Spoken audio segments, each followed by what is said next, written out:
Hi అండి. ఈ మధ్య ఆనియన్స్ అయితే ఇలా నాకు మొలకలొస్తూ ఎక్కువగా వస్తున్నాయండి. ఇవొచ్చేసి ఎవ్రీ వీకెండ్ నేను ఒకేసారి ఆనియన్స్ అనేవి కొనిపెట్టుకుంటాను.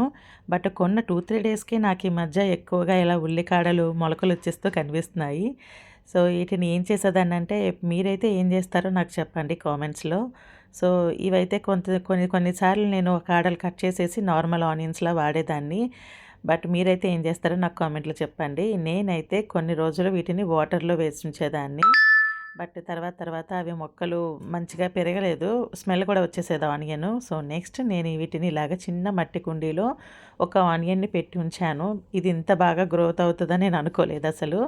చూస్తున్నారు కదా! ఎంత పెద్దగా మంచి కలర్‌ఫుల్‌గా ఫ్రెష్‌గా వచ్చింది ఉల్లికాడలనేది. ఫస్ట్‌లో నేను చిన్న కప్పులో వాటర్ పోసేసి దానిలో నిలబెట్టి ఉంచేదాన్ని ఆనియన్‌ని. అప్పుడు మంచి కలర్ ఉండేది కాదు. ఎండిపోయినట్టు అయిపోయేది. బట్ ఈసారైతే ఒక ఆనియన్ నుంచి ఎంత పెద్దదొచ్చిందో చూసారా? ఈ ఉల్లికాడలు చక్కగా మనం కర్రీలో వాడుకోవచ్చు. సూప్స్‌లో వాడుకోవచ్చు. నూడిల్స్‌లో ఏసుకోవచ్చు. చాలా ఫ్రెష్‌గా ఉంది. చూస్తున్నారు కదా! వేరు కింద వరకు వచ్చేసింది. ఇంకా పెద్ద కుండీ ఉన్నట్టయితే చక్కగా ఆనియన్స్ అన్నీ ఇలా పేర్చుకొని చక్కగా ఇంట్లోనే మనం స్ప్రింగ్ ఆనియన్స్ అనేది పండించేసుకోవచ్చనమాట.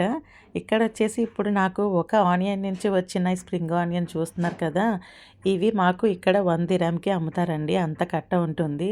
సో, నేను ఒక్క ఆనియన్ నుంచే ఇంతొచ్చింది అంటే చక్కగా ఒక పెద్ద కుండీ తీసుకొనేసుకుంటే ఇంకా చాలా ఎక్కువ పెంచుకోవచ్చు కదా! అని ఐడియా వచ్చింది.